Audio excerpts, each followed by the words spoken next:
qual a sua vontade para as nossas vidas. Agora, até a promessa se cumprir, há um caminho a percorrer. A promessa, portanto, ela se constitui em um encorajamento da parte do Senhor, para que nós possamos alcançar essa promessa. É interessante porque muitas vezes nós temos desejos no nosso coração, nós temos sonhos, mas se não houver um encorajamento, muitos desses desejos e sonhos vão ficando para trás. Quando o Senhor, então, Ele nos faz uma promessa, Ele está nos encorajando a nós alcançarmos o destino que Ele tem proposto para a nossa vida.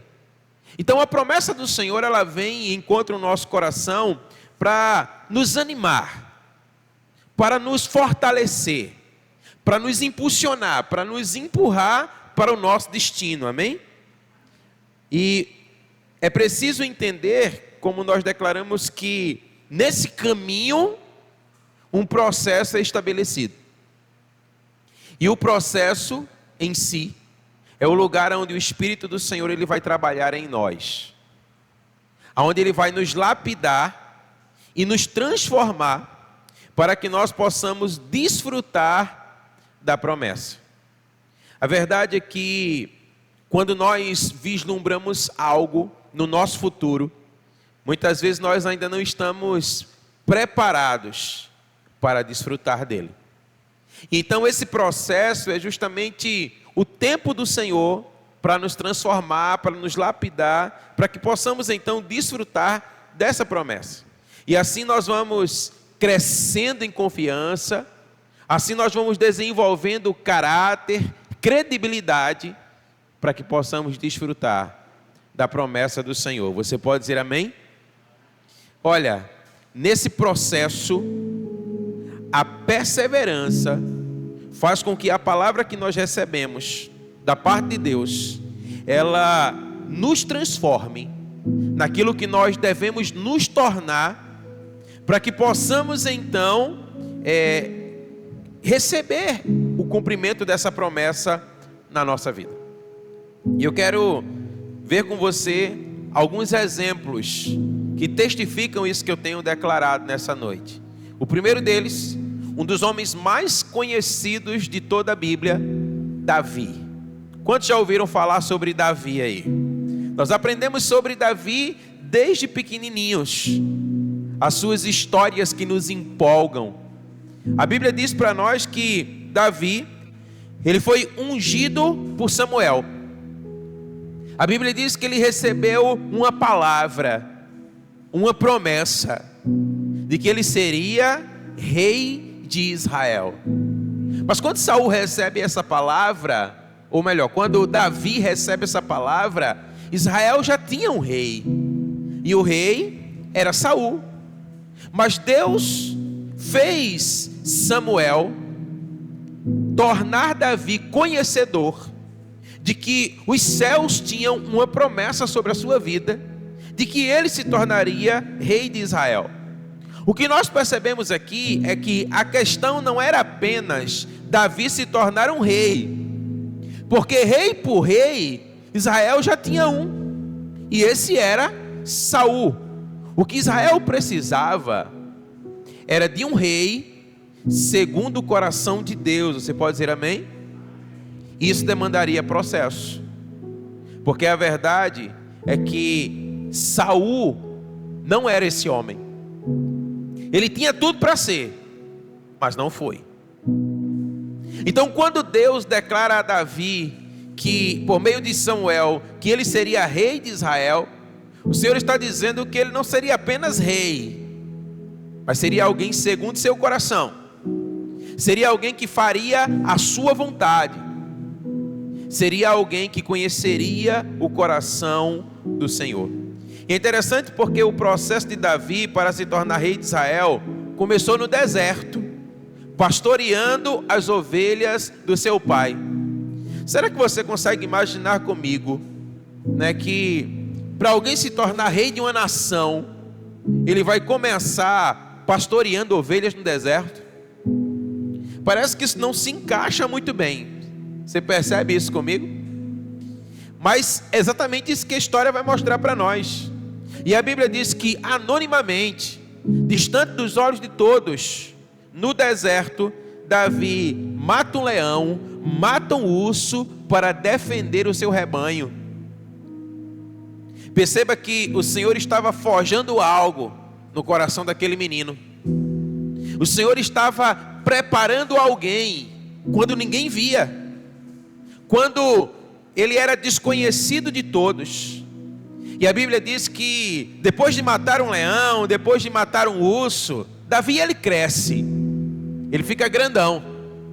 Porque olha, afinal de contas não é todos os dias que alguém com as suas próprias mãos mata um leão e mata um urso e sai ileso. Então Davi ele foi se tornando encorajado. Ele começou a perceber que mesmo que situações parecessem grandes demais, havia uma graça sobre a sua vida para que ele pudesse vencer essas situações. E a história vai passando e diz a Bíblia que os filisteus estavam ali aterrorizando Israel. Eles faziam coisas terríveis com Israel. E a Bíblia diz que um certo homem chamado Golias, que era muito temido por todo Israel, se levantou para afrontar Israel e ninguém conseguia vencê-lo. E a Bíblia diz que aquele menino que matou um leão, que matou um urso, se levantou para enfrentar aquele que todo um exército não tinha coragem de enfrentar. E Davi ele já chega, sabe, batendo a mão na mesa. Quem é esse incircunciso que ousa se levantar para falar contra o rei de Israel, para falar contra o Deus de Israel? E a Bíblia vai dizer para nós, você conhece bem essa história, que Davi derruba o gigante, arranca a sua cabeça, vence Golias, vence o exército filisteu. E aí era fácil supor que aquele que tinha uma palavra para se tornar rei, depois de um evento como esse, ele diz: essa é a hora. Não existe hora mais propícia, porque afinal de contas, eu acabei por desmontar todo um exército. Eu acabei de matar aquele que era mais temido. Então não existe hora mais oportuna para que eu possa ser coroado como rei de Israel. Mas sabe o que aqui diz a Bíblia? Que depois de vencer uma guerra, a Bíblia vai dizer para nós que de imediato Davi não se torna rei. Muito pelo contrário, a história dele vai nos revelar que após ter derrotado Golias e o exército filisteu, ele passou 14 anos, diga comigo, 14 anos, sendo perseguido por Saul. Aquele mesmo que ele ajudou como rei de Israel. Você percebe comigo que às vezes parece que a conta não fecha? Parece que as coisas não são tão simples como deveriam ser. E a Bíblia então vai dizer que 14 anos Saul persegue Davi. E em 14 anos Davi nunca se rebelou contra Saul. Esse foi um processo que desenvolveu o caráter necessário que Davi precisava para se tornar o rei de Israel. Existem eventos na nossa vida que às vezes para nós não fazem muito sentido. Existem eventos na nossa vida que se dependesse de nós, nós já teríamos arrancado e jogado para longe. Mas parece que insistentemente eles nos perseguem. E parece que dia após dia nós vivemos sob perseguições. Coisas que muitas vezes nós queremos nos desvencilhar, dores que nós queremos esquecer, eventos que nós queremos, arrancar da nossa mente, mas parece que eles insistem em permanecer. A verdade é que Deus estava forjando alguém. O que nós precisamos entender é que é fiel a palavra que diz que todas as coisas convergem ou contribuem para o bem daqueles que amam a Deus, amém? Até aquelas coisas que muitas vezes são indesejáveis. O Senhor, Ele é poderoso para pegá-las e transformá-las no nosso bem. E Deus então, Ele estava tratando o coração do menino, porque o que ele precisava não era somente de alguém forte e corajoso, ele precisava de alguém que tivesse o seu coração para governar o povo. E Deus então começa a tratar o coração de Davi, o seu caráter. O seu caráter foi sendo lapidado. Era necessário que ele tivesse o caráter do Senhor, para que então ele pudesse vir a se tornar rei. Diante de tudo isso, eu quero trazer mais uma vez a verdade que foi declarada lá em Hebreus capítulo 10. É preciso conservar ou perseverar na palavra que o Senhor nos tem dado. Você pode dizer amém? Ao conservar a palavra, perseverando com paciência, Davi foi se transformando no homem que ele deveria se tornar, para que então ele pudesse se tornar rei de Israel. Olha para essa pessoa linda que está ao seu lado, diga assim para ela: não há cumprimento de promessa sem perseverança. Às vezes nós estamos achando que a promessa está tardando demais. Às vezes nós achamos que ela está demorando muito. Mas a verdade é que muitas vezes Deus está trabalhando em nós. Porque se nós tomarmos o cumprimento dessa promessa, muitas vezes da maneira em que nós estamos, nós vamos colocar tudo a perder. Então é preciso perseverar. Nós precisamos aprender a perseverar. Na perseverança, o Senhor, Ele vai extrair o melhor de você, amém? O Senhor, Ele vai extrair o melhor de você.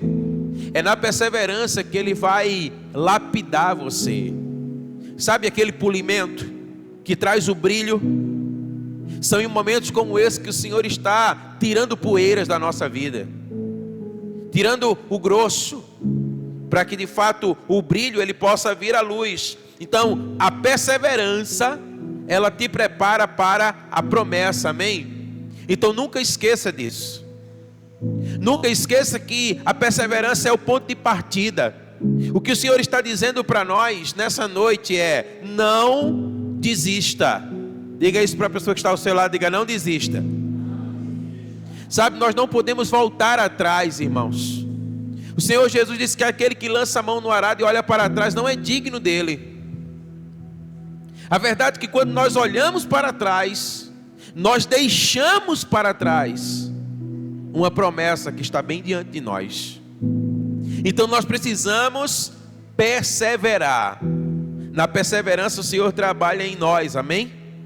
Eu queria ver também com você um outro exemplo que também de um homem muito conhecido na Bíblia. O seu nome é José.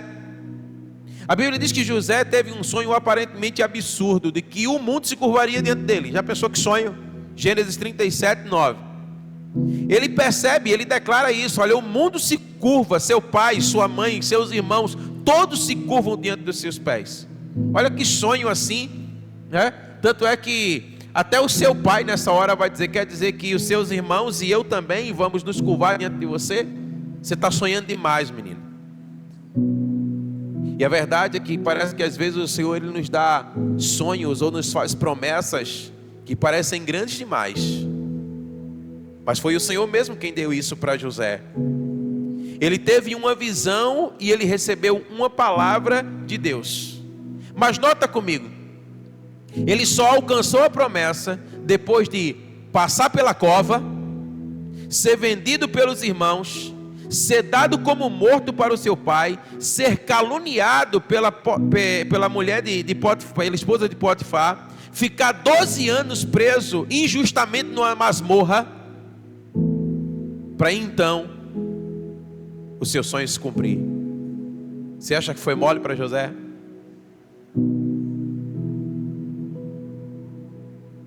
Será que nós estamos dispostos a passar pelo que precisamos passar para que a promessa se cumpra em nossas vidas?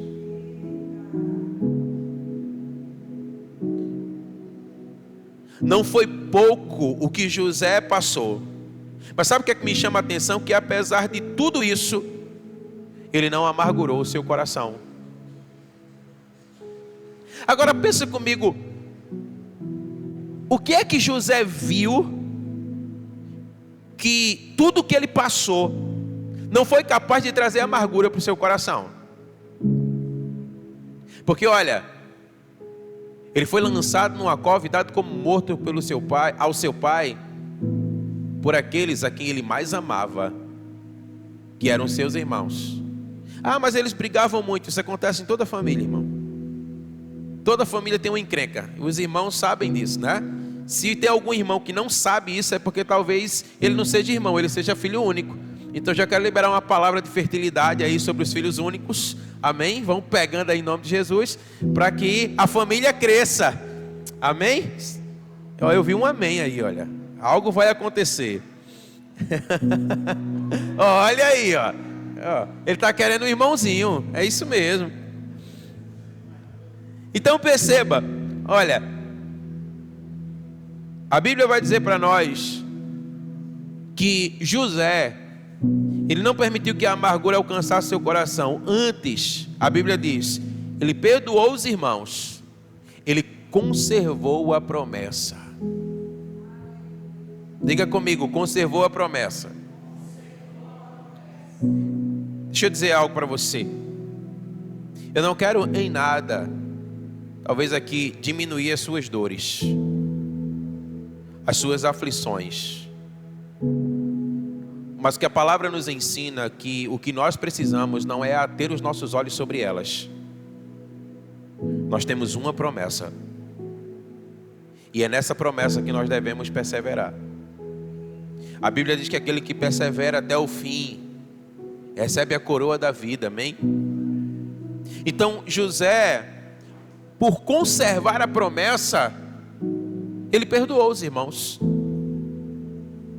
É isso que a Bíblia vai dizer para nós.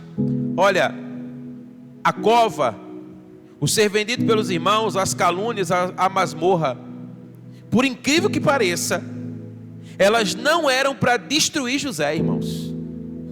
Pelo contrário, eram para transformá-lo. Se José não passasse por tudo isso, possivelmente ele seria um com os irmãos, porque esse era o meio que ele vivia. Mas quando Deus olhou para José, o Senhor disse assim: olha, eu tenho uma promessa para esse menino, mas para que ele possa viver essa promessa, eu preciso lapidá-lo, eu preciso transformá-lo, eu preciso melhorá-lo. E parece que às vezes a forma de Deus trabalhar é muito diferente da nossa. Mas será que era necessário tudo isso, Senhor? Ir para a cova, ser vendido, caluniado, prisão? Será que de fato era necessário tudo isso, passar por tudo isso? A verdade, irmãos, é que grandes promessas demandam grandes processos. Eu não sei se você compreende isso. Quanto maior a promessa de Deus para a sua vida, maior o processo que você vai ter que enfrentar. Mas se Deus tem grandes coisas para você, você pode ter certeza que se você conservar a palavra no seu coração, você vencerá todos os processos, amém? E você vai desfrutar da promessa que Deus tem para a sua vida. Eu creio assim, amém? Então olha, a questão é que o Senhor a todos lapida, todos, mas nem todos aceitam a sua lapidação. O Senhor trabalha na vida de todos. O Senhor quer aperfeiçoar a vida de todos. Só que muitos acabam dizendo: não dá para mim. e acabam desistindo no caminho. Sabe, a Bíblia vai dizer para nós que Jesus Cristo, o nosso Senhor, no começo do seu ministério, ele começou a fazer coisas gloriosas. A Bíblia diz que ele começou a curar cegos, paralíticos, surdos, mudos, ressuscitar mortos, coisas extraordinárias nunca antes vistas. E a Bíblia diz então que para onde ele ia, uma multidão afluía. E numa dessas multidões, a Bíblia diz que tinha lá, só de homens 5.000, sem contar mulheres e crianças. E aí, um problema aconteceu, é que já estava tarde demais para voltar, e não tinha comida para ficar. E aí Jesus disse assim: o que é que vocês têm?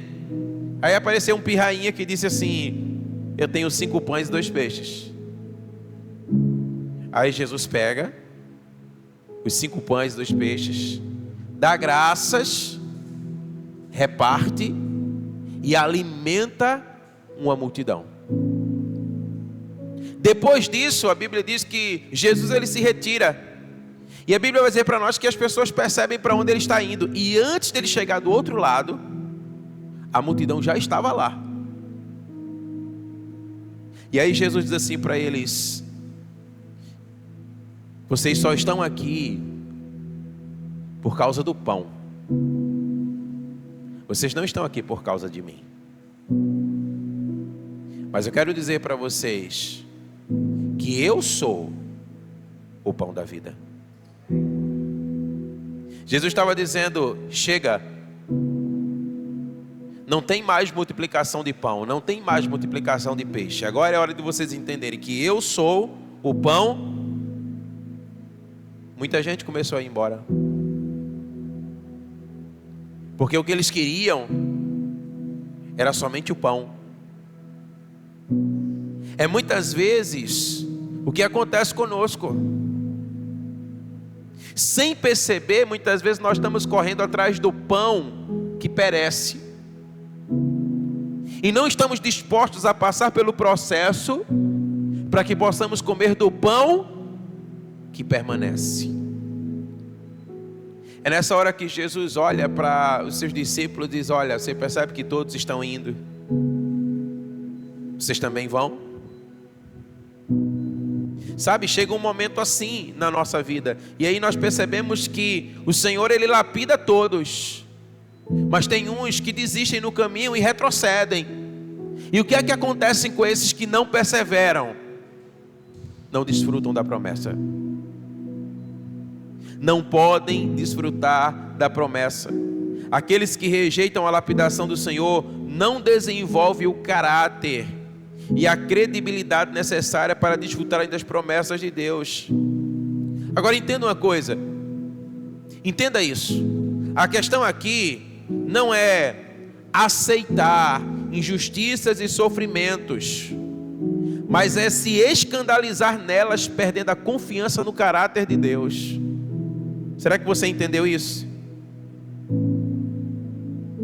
Quando a palavra diz para nós: em tudo dei graças, ele não está dizendo que nós devemos dar graças por tudo, mas em todas as circunstâncias nós podemos ter um coração grato. É isso que a palavra de Deus está dizendo para nós. Mas o que nós precisamos entender aqui é que aqueles que não percebem isso se escandalizam, não suportam muitas vezes as dores e as aflições. E eu não estou dizendo que é fácil passar por elas, mas eu posso lhe afirmar: existe uma graça, existe um favor de Deus, para que nós possamos passar por todas elas, amém? Declare comigo, diga assim: olha, fé é você não perder a confiança no caráter de Deus.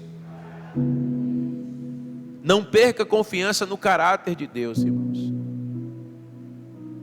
Uma das verdades mais benditas das Escrituras é que aquele que prometeu, ele é fiel para cumprir, amém? Ele é fiel para cumprir. Então toda palavra dita pelo Senhor a seu respeito, no seu devido tempo, se você conservá-la no seu coração, ela se cumprirá. Ela se cumprirá. Então olha, Deus está construindo uma história para forjar a pessoa e o sucesso que Ele quer dar para você, amém? Continue perseverando, continue crendo que Deus é fiel, continue crendo que Ele é poderoso para fazer o que você não pode fazer, amém? Sabe qual é o fim da história de José? A Bíblia diz que ele se transformou no Zafenat Paneah, o salvador do mundo da sua época. A palavra se cumpriu, você pode dizer amém?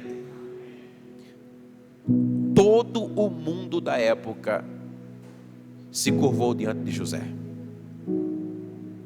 Porque quando Faraó teve o sonho que previa os acontecimentos, e José, que estava esquecido lá na masmorra, foi lembrado, e quando trouxeram a sua presença, e ele interpreta o sonho do rei, o rei fica olhando para ele dizendo assim: quem é que eu vou encontrar com tamanha capacidade para governar a nação diante de uma situação como essa, senão você? Da masmorra para se tornar o governador da nação mais poderosa da sua época. Ele se transformou no salvador do mundo da sua época. Por quê? Porque ele conservou a palavra no seu coração. Sabe, talvez você possa ter chegado aqui nessa noite meio desesperançado, talvez não acreditando muito que essa chave vai virar. Às vezes nós nos sentimos assim. Às vezes a gente quer jogar a toalha, dizendo assim: Senhor, eu já não acredito mais. Não é nem que eu não queira, é porque eu não tenho mais forças. Eu não sei mais de onde tirar, de onde. Aí o Senhor está dizendo assim para você: conserva a palavra no teu coração, persevera, continue acreditando, porque aquele que prometeu é fiel para cumprir, amém? Eu quero ver mais uma história com você, a história de um homem chamado Gideão.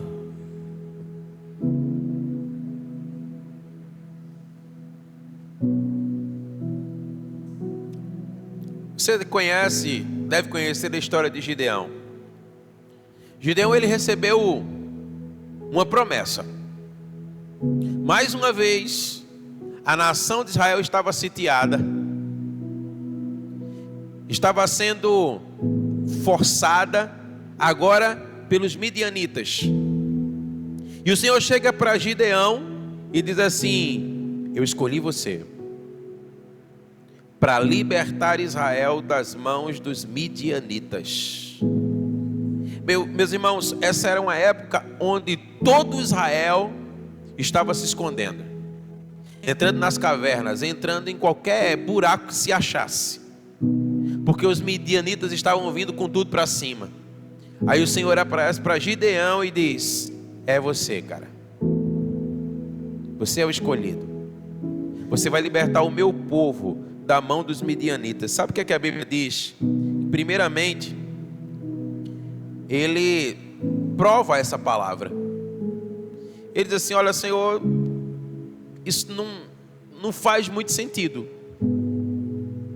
porque olha, a minha tribo é a menor, e da minha casa eu sou o menor. Não faz muito sentido. Geralmente o Senhor, não é para que as coisas aconteçam, é preciso escolher os mais preparados, os maiores, os melhores. Mas parece que Deus insiste nesse negócio, né? De escolher o pequeno, o insignificante. Talvez você seja esse pequeno hoje, dizendo assim: olha, não dá, não tem jeito, não vai para frente, não vai acontecer. E o Senhor está dizendo: eu escolhi você. Você pode dizer amém? O Senhor quer fazer algo em você e através de você. Então ele prova, e ele diz assim: Senhor, se é o Senhor mesmo que está falando comigo, se essa palavra, se essa promessa vem do Senhor, se é mesmo verdade, eu preciso provar essa palavra. E aí ele pega e faz a prova da lã. Ele pega a lã, diz assim: eu vou colocar essa lã aqui ao relento, no orvalho da noite. Se ao amanhecer eu pegar a lã e a lã tiver água e tiver tudo enxuto, o Senhor está falando comigo. A Bíblia diz que no dia seguinte ele pega, irmãos, quando ele faz assim, ele enche uma taça de água. Não era tão saborosa quanto essa, Magal, mas era água. Senhor, mais um pouco. Deixa eu provar mais um pouco. Vamos fazer o contrário agora? Vamos deixar tudo molhado e a lã enxutinha. E o Senhor diz: vamos para frente. E a Bíblia vai dizer para nós que assim aconteceu. É interessante porque nesse processo, o que é que acontece? Gideão, ele ouviu, ele compreendeu e ele recebeu a palavra de Deus. Diga amém. Só que mais tarde, a palavra de Deus provou Gideão. Aí o Senhor diz: você entendeu que foi eu que falei com você? Amém, Senhor, eu entendi. Agora é a minha hora. Você tem 32 mil homens. Eu só quero 300. Agora é a hora de você confiar na minha palavra, Gideão. Agora eu estou provando você. Sabe, irmãos, não existe cumprimento de promessa sem palavra provada. Gideão, ele precisava ter a sua palavra provada. A palavra de Deus provada na sua vida, melhor dizendo. E é interessante porque foi com esses 300, porque Gideão conservou a palavra no coração, que ele trouxe vitória para Israel. Mais uma vez declare comigo, diga: é na perseverança que alcançamos a promessa. Então olha, todas as promessas do Senhor para as nossas vidas visam a sua própria glória, irmão. Porque olha, o fim de todas as coisas é a glória de Deus, amém? Porque dele, por meio dele, para ele são todas as coisas. A ele, pois, a glória eternamente, amém. Assim diz a palavra do Senhor. Com isso nós entendemos que desfrutar das promessas prometidas pelo Senhor glorifica o seu nome. Eu não sei se você compreende isso, mas é assim, olha, o Senhor, ele traz uma promessa para a sua vida, e o cumprimento dessa promessa glorifica o nome dele.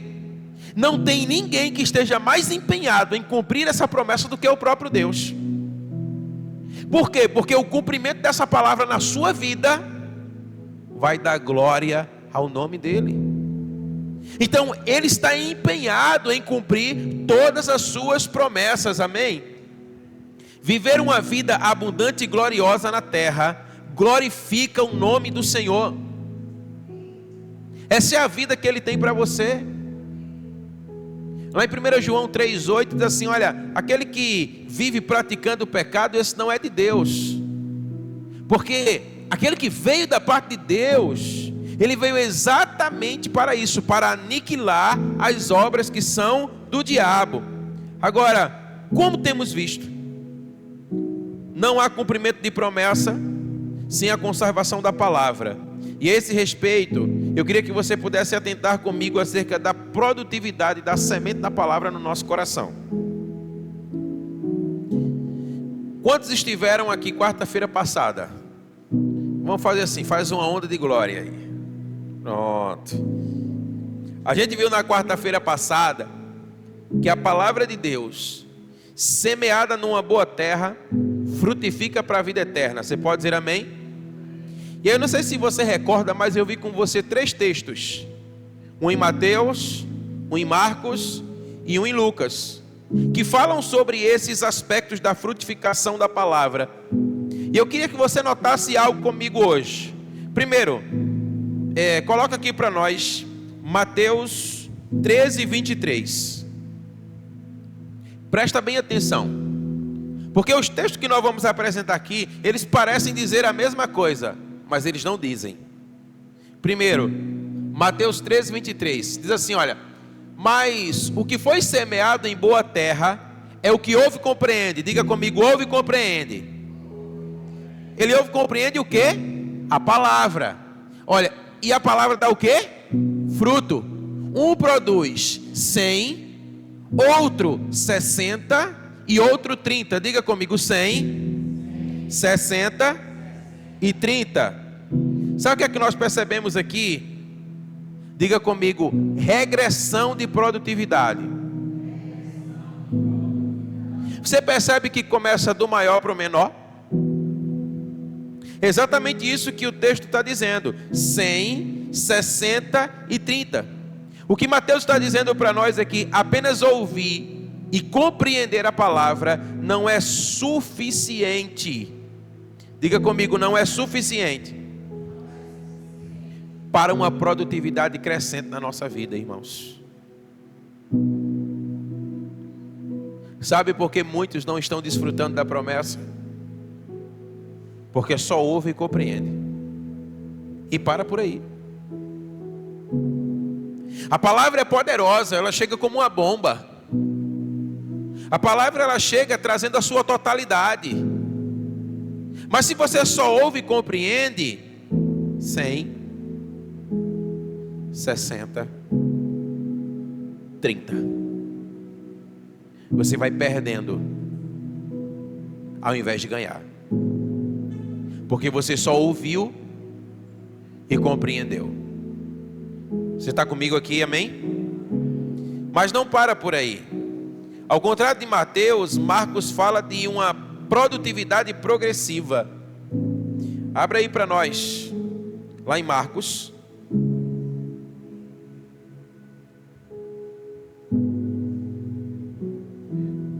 Quatro 20.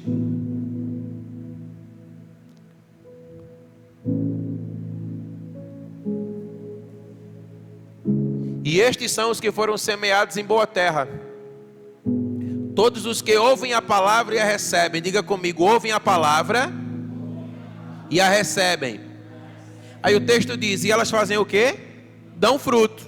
Agora perceba a diferença: 30, 60 e 100 por um. Você percebe que Mateus fala de 100, 60 e 30? Agora Marcos está dizendo, ó, existe uma outra modalidade: 30, 60 e 100. Esses são os que ouvem e recebem. Porque existem aqueles que ouvem e compreendem, mas não recebem. Eles ouvem, compreendem, a palavra chega, mas ela vai embora. Mas aqueles que ouvem, compreendem e recebem, a palavra frutifica de uma forma crescente, porque a palavra foi recebida. Você precisa aprender a ouvir, compreender e receber aquilo que o Senhor tem declarado ao seu respeito, amém?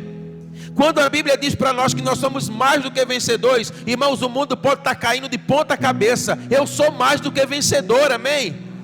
Eu preciso receber essa palavra no meu coração. Quando a palavra diz que eu vivo de fé em fé, de glória em glória, pode estar chovendo canivete, irmão. Eu vivo de fé em fé. Eu vivo de glória em glória. Quando a palavra de Deus diz que algo vai acontecer, eu ouço e recebo essa palavra, amém? Então eu preciso aprender a ouvir e compreender, mas também a ouvir e receber a palavra de Deus. Você pode dizer amém? Mas ainda tem uma outra modalidade. Está lá em Lucas capítulo 8, verso 15.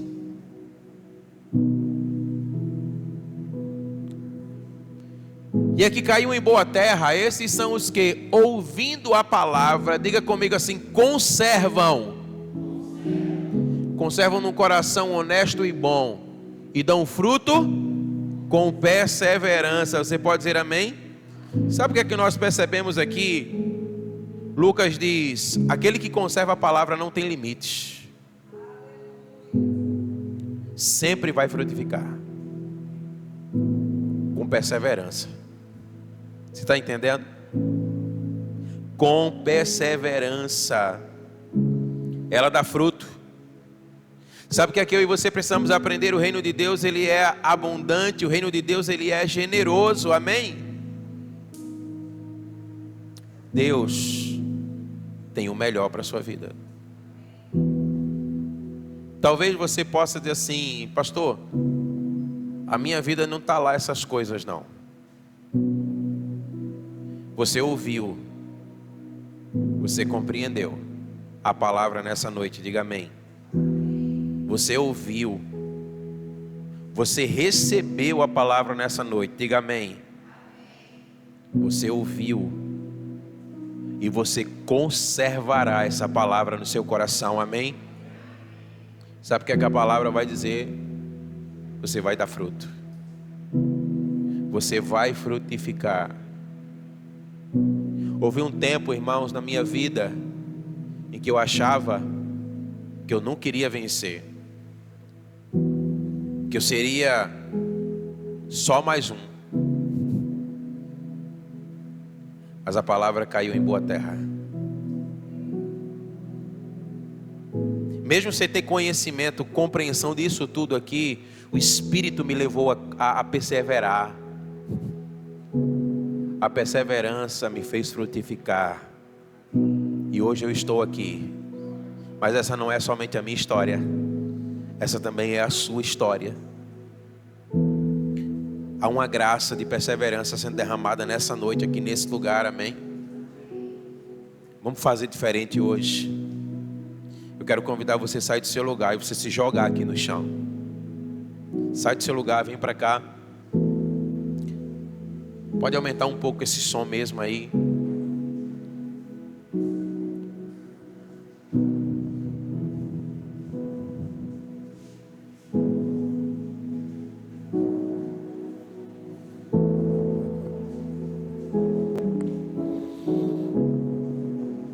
Há uma unção de perseverança, irmão, sendo derramada nessa noite. Talvez você tenha chegado aqui nesse lugar dizendo assim: olha, eu acho que eu não vou conseguir. Eu já tentei tantas vezes. Mas o Senhor te trouxe nesse lugar. Porque hoje Ele quer tocar você de uma maneira diferente. Hoje Ele quer tocar você com uma unção diferente. O Senhor está derramando sobre você a perseverança que você achava que você não tinha. Mas você tem, porque a palavra encontrou uma boa terra no seu coração. E hoje você vai começar a frutificar para um novo tempo na sua vida. Deixa o Espírito Santo ministrar sobre você aí agora, em nome de Jesus. Deixa Ele ministrar sobre você. Eu vou passar por aí pelo meio e eu quero somente tocar em você. E eu quero somente liberar aquilo que o Senhor tem derramado sobre mim, dessa palavra sobre a sua vida agora, em nome de Jesus. Meus irmãos, essa manhã eu me acordei com a palavra do Espírito Santo me dizendo: